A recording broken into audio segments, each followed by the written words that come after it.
Rahayu,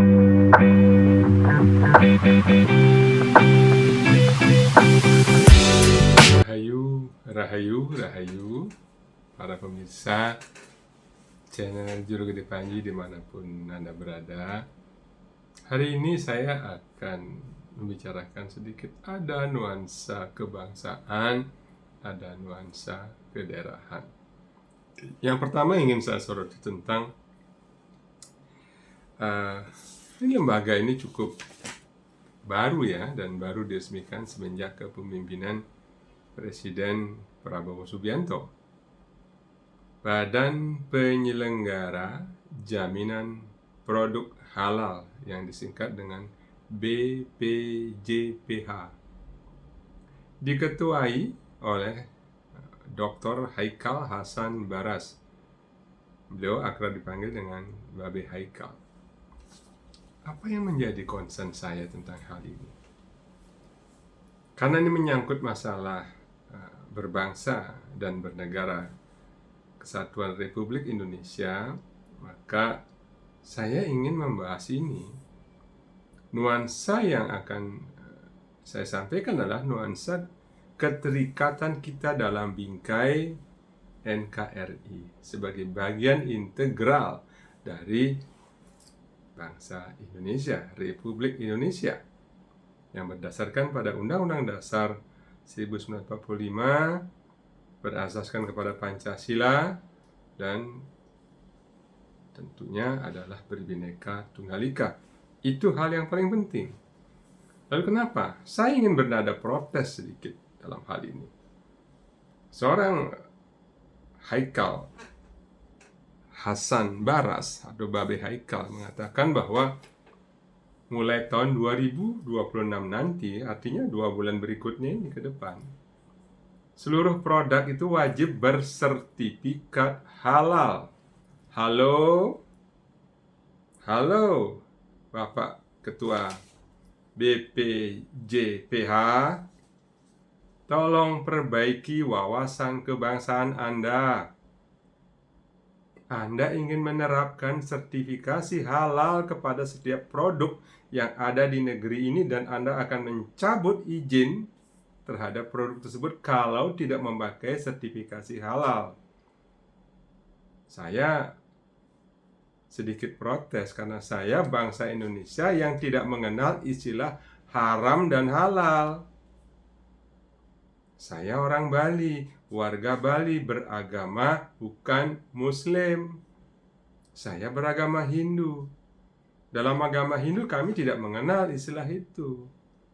Dalam agama Kristen pun rasanya tidak mengenal kata-kata itu atau istilah haram halal itu. Mohon sekali lagi, 1, perbaiki wawasan kebangsaan dan kebinekaan Anda. Wahai Bapak Haikal Hasan Baras atau Babe Haikal, sebelum hal ini akan menuai friksi-friksi dan disintegrasi bangsa yang jauh lebih besar. Ingat, our founding father kita, Soekarno-Hatta, memproklamirkan negeri ini bukan menjadi negeri yang berlandaskan pada agama tertentu, pada faham tertentu, pada syariat syarat-syarat tertentu, tapi negara Kesatuan Republik Indonesia. Kalau Anda sekarang mau menerapkan persyaratan-persyaratan yang ada di dalam agama Anda, kalau Anda beragama Islam, apakah ini benar? Sesuaikah ini dengan nurani Anda dan nurani-nurani saudara-saudara kita yang beragama Islam?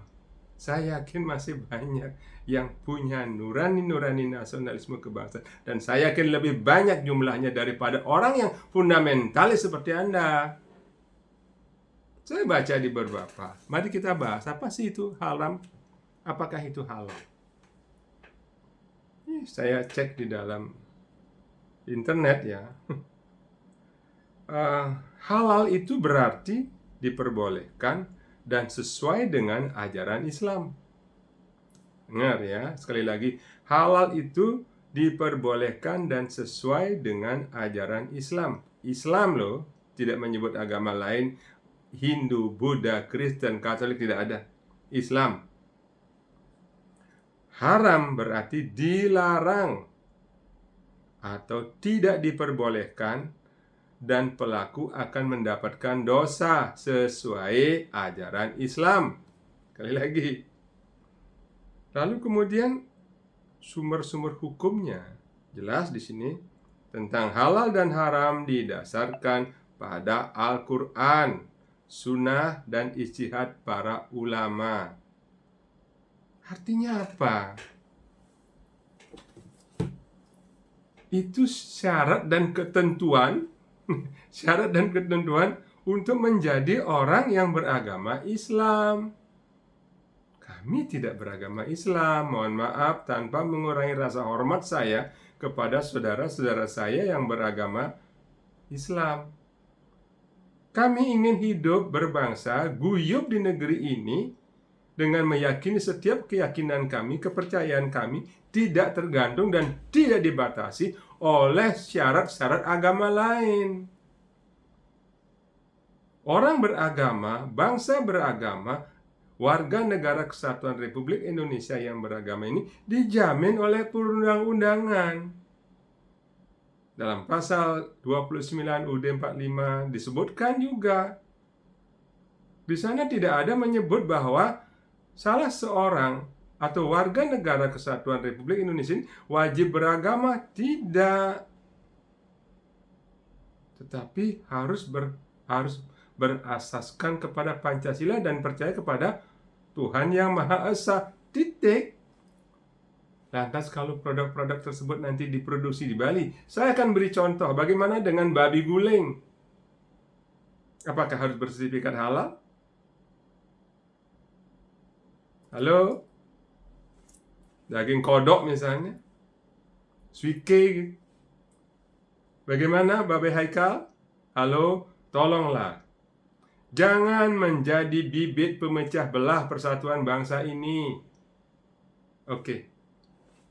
Silahkan. Para pemirsa, terus di komen Anda.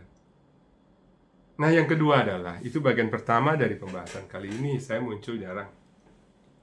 Yang kedua adalah fenomena kaget para pejabat di Bali dengan hancur dan amburadulnya tata ruang. Di Kabupaten Badung saja, hingga hari ini dalam 10 tahun terakhir, ada 500 hektar kurang lebih. 500 hektar sawah, itu sawah loh, saya katakan sawah. Tanah subur beralih fungsi menjadi kawasan-kawasan pariwisata, komersial, villa, dan lain sebagainya. Bagaimana dengan hutan?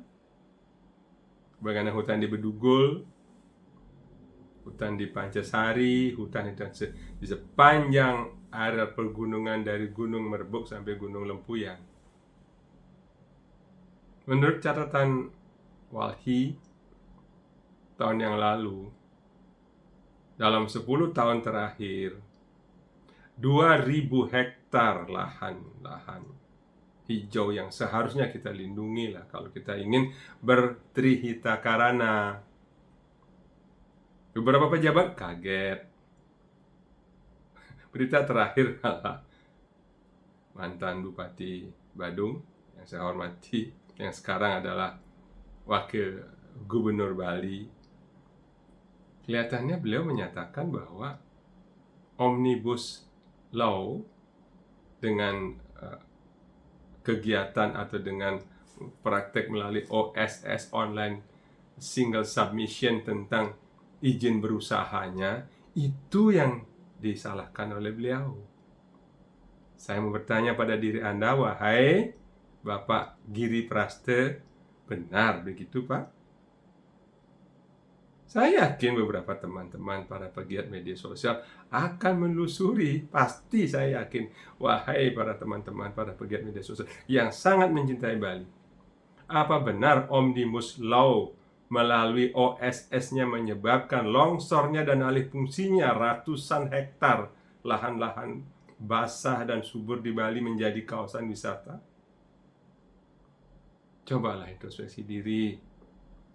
Jangan ngeles, jangan bersilat lidah, jangan bernarasi-narasi yang mohon maaf absurd ya. Itu absurd benar-benar. Anda itu dulu bupati 10 tahun. Salah satu kewajibannya adalah menegakkan Trihita Karana pada lingkungan. Jadi kalau sekarang menyalahkan OSS sebagai sumber malapetaka alih fungsi lahan dan amburadulnya tata ruang di Bali, Anda tidak bijak. Sekali lagi saya katakan, sebagai pemimpin di Kabupaten Badung, salah satu pemimpin yang saya anggap terbaik pencapaiannya, tetapi faktanya sekarang adalah alih fungsi lahannya terbesar di Bali. Kemacetan, banjir kemarin, banjir 1 bulan yang lalu, itu gambaran betapa buruk sanitasi, betapa buruk riul, betapa buruk tata ruang, tata air, baik sumber air yang untuk pertanian maupun saluran air, sekali lagi saluran air untuk penampungan air kotor, air limbah, air hujan sangat tidak diperhatikan oleh pihak-pihak yang seharusnya bertanggung jawab penuh terhadap tata ruangan di Bali. Anda dibayar oleh pemerintah melalui pajak rakyat yang dipungut oleh pemerintah. Jangan menyalahkan orang. Halo, tolong. Jangan ngeles ya, jangan ngeles. Masyarakat tidak bodoh. Masyarakat sedang mengawasi Anda. Ya, sekali lagi, saya tidak mau menyebut nama lagi. Tolonglah. Jangan sedikit-sedikit kaget. Kaget tiba-tiba sempadan pantai diambil. Kaget tiba-tiba Tahura disertifikatkan oleh orang asing. Kaget tiba-tiba sempadan sungai menyempit. Halo, belasan tahun Bapak dan Ibu para pejabat yang bertugas di pemerintahan, baik di provinsi maupun di kabupaten kota, Anda bertugas mengawasi pelaksanaan pembangunan. Anda bertugas melancarkan lalu lintasnya. Anda bertugas membuat Bali tidak banjir.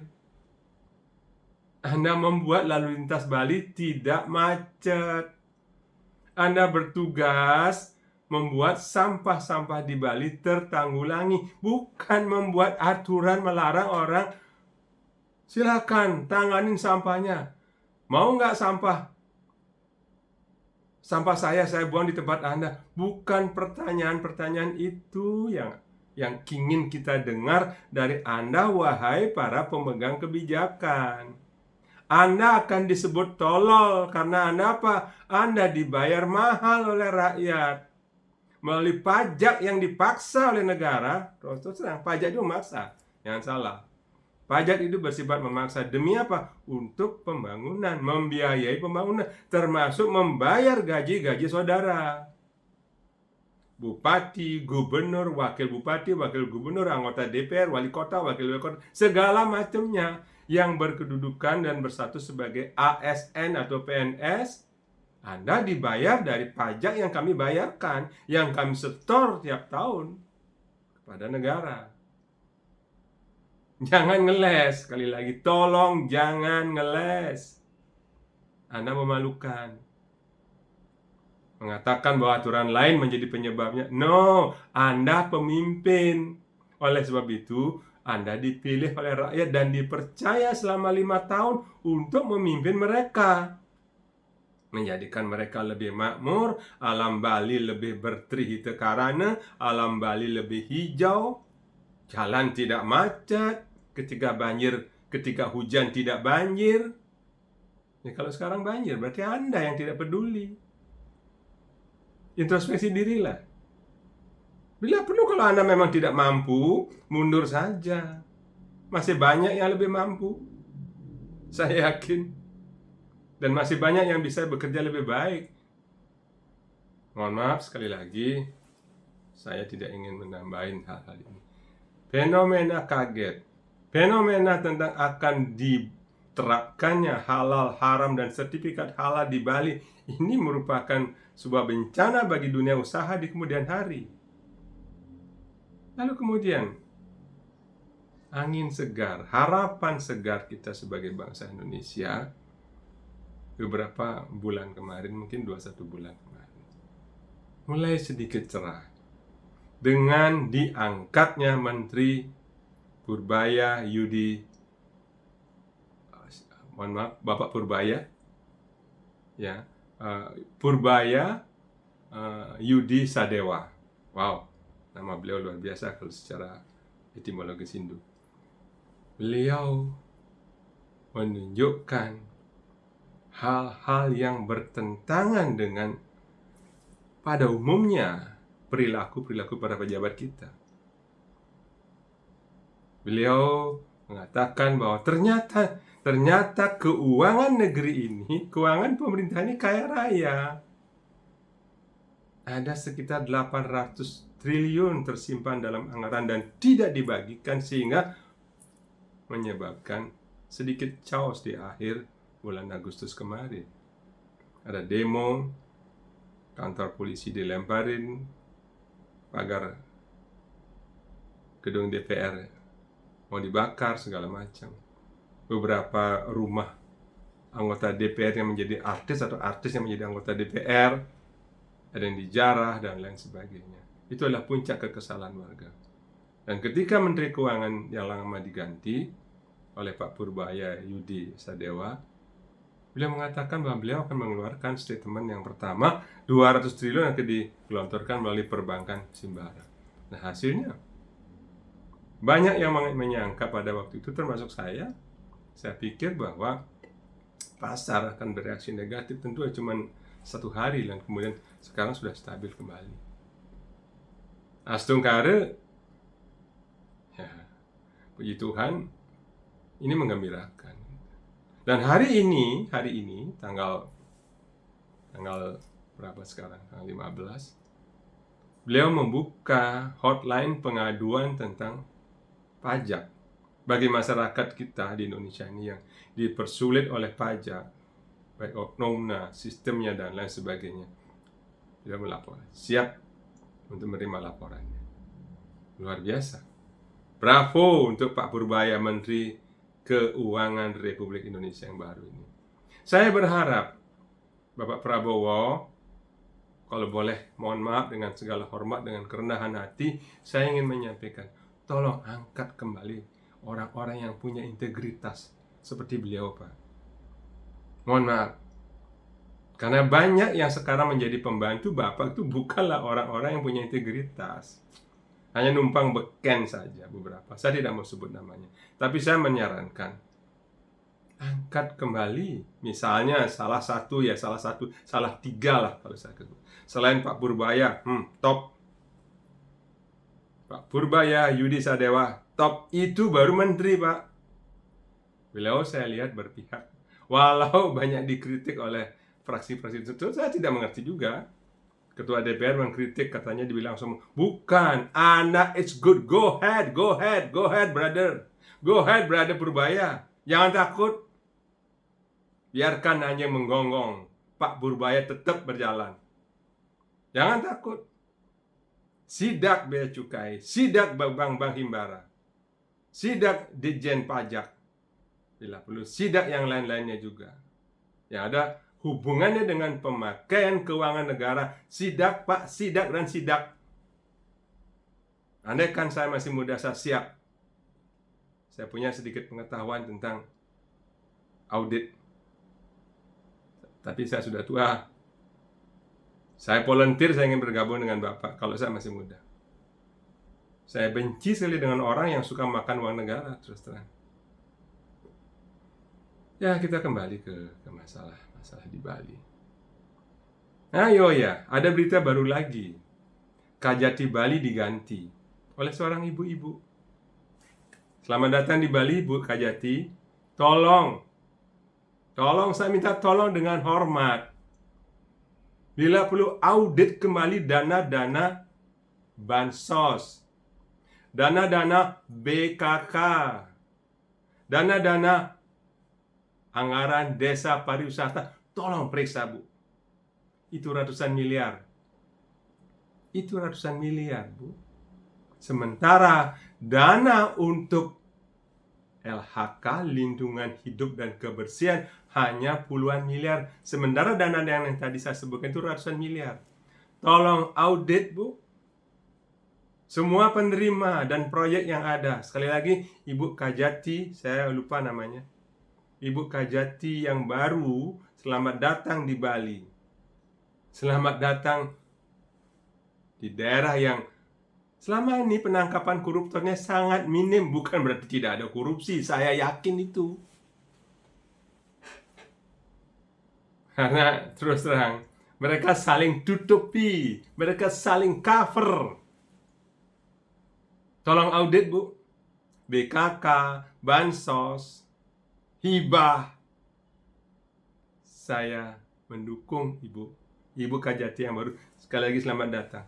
Bentuk tim, usut semuanya, audit semuanya. Ayo kita bikin tsunami hukum di Bali. Kenapa saya agak emosi? Satu, macetnya tidak berkurang, sampah tidak tertanganin, rusuh pendatang juga tidak berkurang, rusuh orang asing tidak berkurang, setoran PHR berkurang, padahal jumlah villa bertambah, jumlah restoran bertambah, jumlah investasi meningkat. Kenapa pendapatan pajak kurang? Berarti ada yang bocor, berarti ada yang selingkuh, berarti ada yang main mata. Sekali lagi, aparat penegak hukum di Bali, Bapak Kapolda, mohon bekerja sama dengan Ibu Kajati. Audit seluruhnya, audit. Sekali lagi, bansos, BKK, hibah, apapun bentuknya, audit. Karena itu uang rakyat, milik rakyat. Rakyat berhak tahu.